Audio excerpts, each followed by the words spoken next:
Magandang araw sa inyo lahat. So ngayon sisirahin natin itong Ford Ranger na to. Ang issue nito ay nag-overcharge siya. So ginamit ko siya kagabi papunta sa office. At pagdating ko sa bahay, nagbi-blink yung ano niya. Hindi ano bang tawag doon? Parang kumikinang.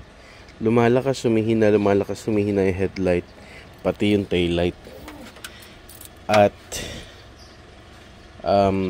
yung meron akong car charger na may voltmeter. Nagsa-spike siya as 15 to 15.7. Tapos bumababa ng 14.4. Pipitik ulit ng 15.7 bababa. So akala ko sira lang yung voltage meter ko. So kinonfirm ko by using yung car charger natin na may voltmeter, kinabit ko sa battery at ganun nga, nag-15.7 siya tapos 14.5. Papakita ko sa inyo. So ito yung ating car battery charger na may voltmeter. Magbi-blink siya, papakita niya yung voltage tapos battery level, kaya magbi-blink siya mamaya. Ito first start natin to ngayong araw sa Ranger na to, kaya makikita natin yung battery voltage na nakapatay yung makina. At siya ay nasa 100% daw, 12.4 volts. And start natin siya, tingnan natin kung ano magiging voltage pag naka-start.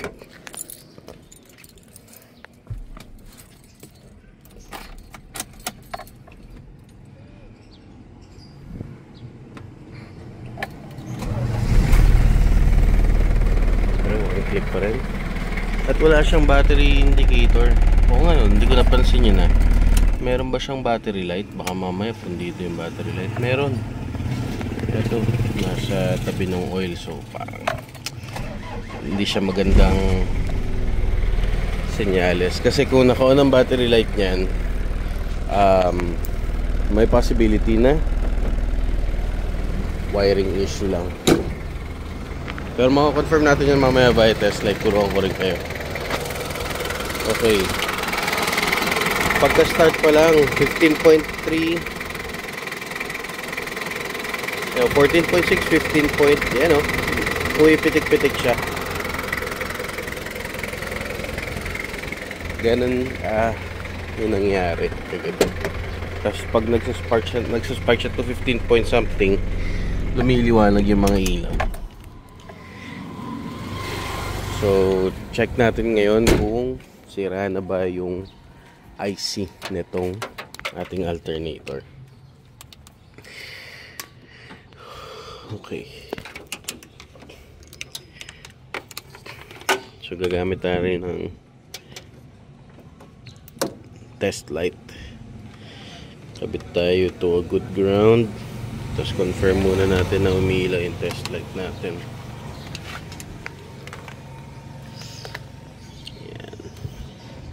Confirm natin umilaw yung test light natin.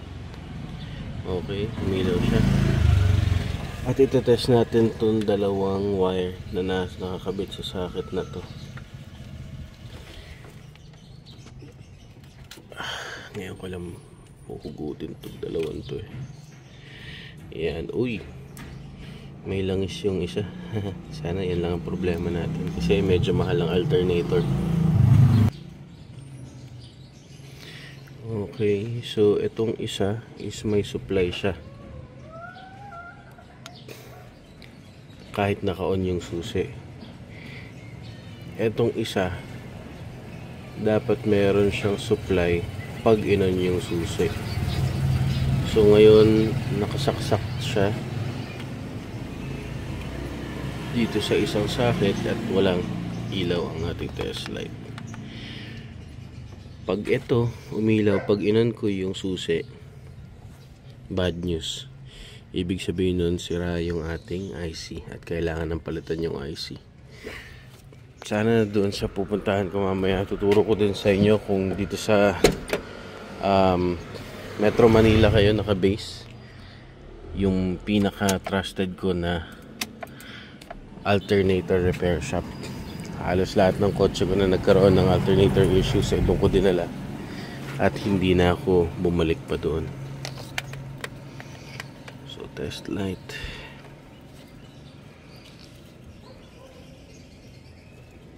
Iyon, problema na. Umiilaw siya, guys.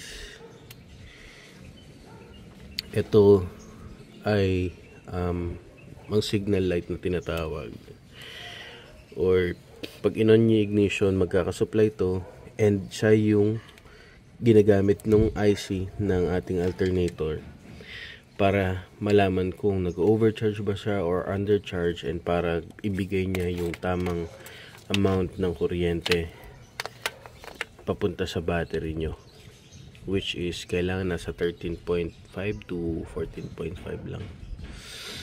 So bad news. Tara, baklasin na natin to and dalhin natin sa alternator repair shop.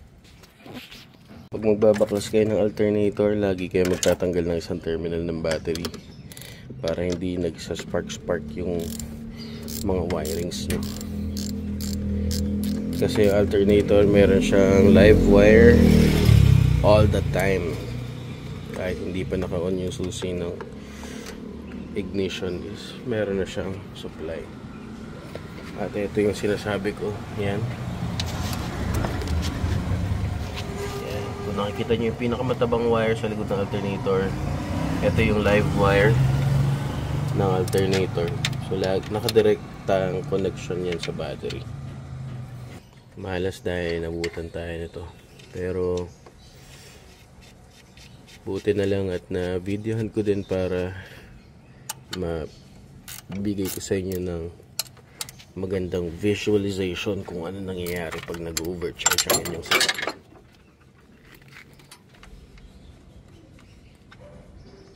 Pasakit-sakit sa bulsa to.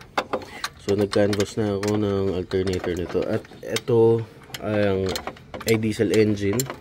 Kadalasan ng diesel engine is meron silang vacuum mechanism dito para sa hydrovac, pero sa Ford Ranger Gen 1, Ford Everest Gen 1, wala silang ganyan. Wala silang vacuum mechanism. Ang vacuum mechanism nila is ito. Ayun o. Yan. So kung itatrace niyan, linya niyan, vacuum mechanism papunta sa... Nakapasyal ka ulit dito, no? Oo nga po eh. Huwag niyong papabayaan na nag-overcharge lang yung sasakyan nyo, kasi ang sisirain yan pagka nag-overcharge yung alternator nyo is yung battery. So pag matagal nyo yung ginagamit na nag-overcharge, makikita nyo lumalabas dito yung tubig ng battery, o medyo basa-basa. In this case, parang ganun na nga nangyari. Oh. Kung sisilipin nyo sa loob, ayan, oh, tumapon na yung tubig ng battery, namuti-muti na siya. So hindi pa naman siya lumulobo. Nakita nyo kanina, one click pa naman yung start niya. So hanggang masira yan, gagamitin natin yan para tipid. Kagandahan naman din kasi sa manual na sasakyan, pwede nyo itulak, pwedeng kadyutin. Kailangan ko lang gumamit ng dalawang kamay dito sa alternator at matigas. Baba ko lang muna kayo. Natulak na natin pag yung alternator, natanggal na natin yung belt. Next, itong tornilyo na to, tatanggalin natin yung sa baba ng alternator. Yan. Tagusan yan hanggang sa kabila.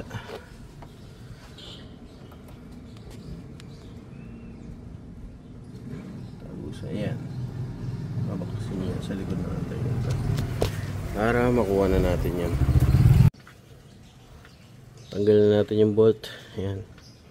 So, para hindi siya nawawala, balik nyo yung mga nut. Ito yung sa tensioner ng alternator, balik na lang din para hindi nagkakawalaan yung mga tornilyo, walang sobra.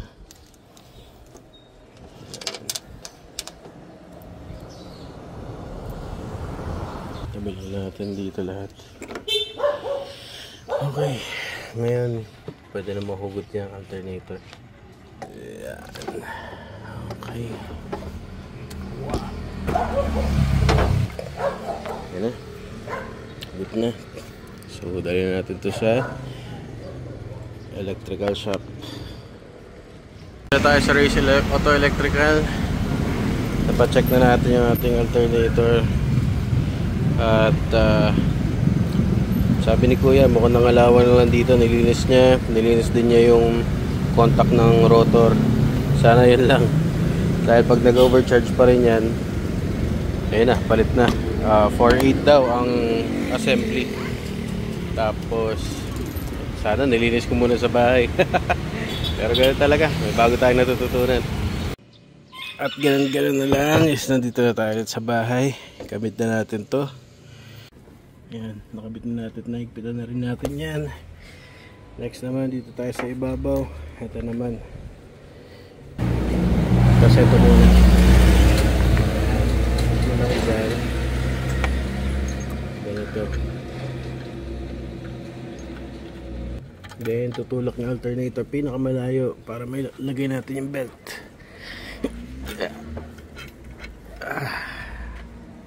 Next is itong belt. Siguraduhin nakatutok dito sa groove, sa pulley, sa may water pump, and then sa sigunyal or sa crankshaft pulley. Ayan.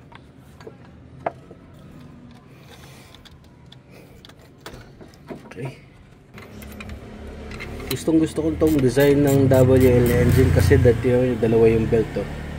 So pag naputol yung isa, meron ka pang isa. Hindi ka basta mag-overheat dahil nakakabit sa water pump to. Hindi ka kagad mawawalan battery dahil nakabit sa alternator naman. Yung compressor may sarili siyang belt. Ayan. Pag yan naputol, wala lang kayong aircon pero makakauwi kayo. Ang ginagawa ko is hindi ko muna siya sinisikipan ng maigi. Yung tamang may tension lang siya. Tapos sisikipan ko muna to. Yan. Tapos huwag kayo magsisikip ng sobra gamit tong ratchet para tumagal. Ito tayo gagamit ng pangsagad sikip. Yan. Saka naman tayo dito magsisikip. Konti lang. Para lang di siya maluwag. Kaya ako to hinuhuli kasi pag itong inuna nyo sinikipan, masikip na dito sobra. Ayan o, ito. Yan lang yung tamang tension. Hindi sobrang sikip. Kasi pag sobrang sikip, mabilis mo puputol yung mga belt nyo. Saktong may ano lang, may allowance lang. Ito nilinis na ni Kuya sa Ray Electrical. So since nilinis niya yung terminal na yan, lilinisin din natin to. Ayan o, para maganda yung contact nya. May basa nga naman o, parang may langis. Paano magkakilangis dyan? Weirdo. So lilinisin natin yan and sisikipan din natin.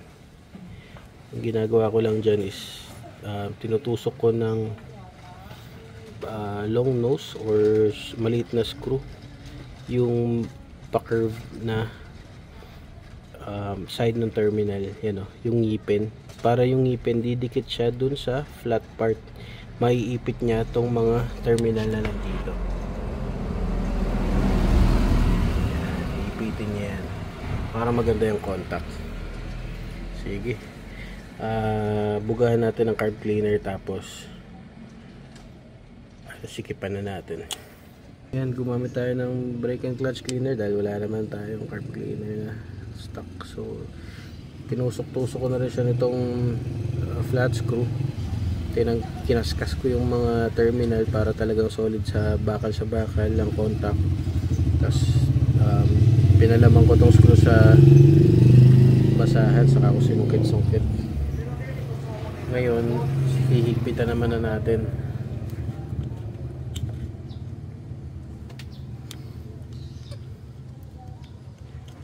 Yan ang ginagawa ko para yung ngipin, ayan o, dumikit siya.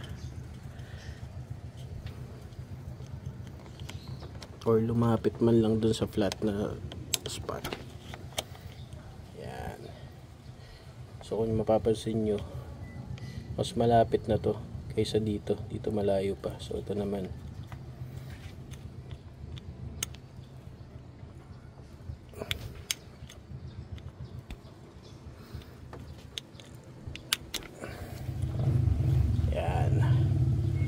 Parehas lang sila ngayon na malapit doon sa flat spot. Ngayon, pag kinabit na natin siya dito, mas maganda na yung contact niya. Ayun, masikip na. Ito yung mga ganito, lihahin nyo rin to. Yung magkabilang side nung terminal para solid yung positive contact na ito. Dahil diretso to sa battery. Dito dumadaan yung ikakarga ng alternator sa battery. Yung washer, etong nut, lihahin nyo din. Or kung wala kayong liha, accessible, kaskas sa simento.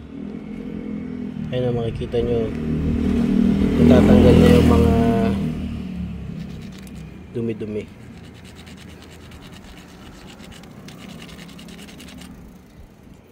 Ayun o, expose na yung bakal. So yung contact niyan maganda. Normal lang. Yan. Alright, nakakabit na ang battery terminal.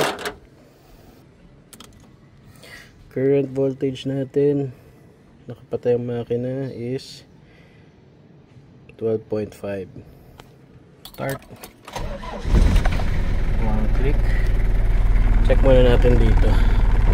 Sabi dito is 13.9. Stable 13.9. Nakakakilig.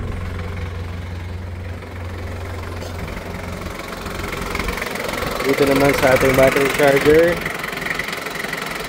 13.9. Kung i-ref natin,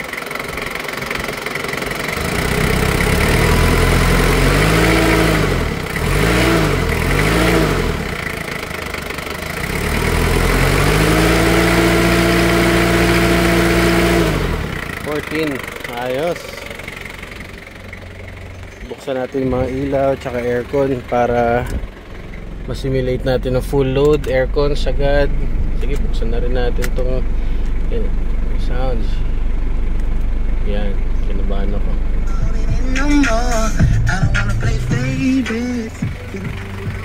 Tingnan natin charging voltage.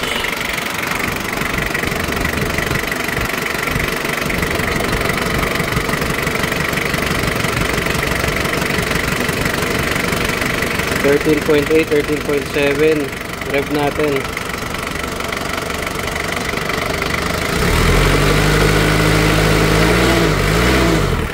Ayos.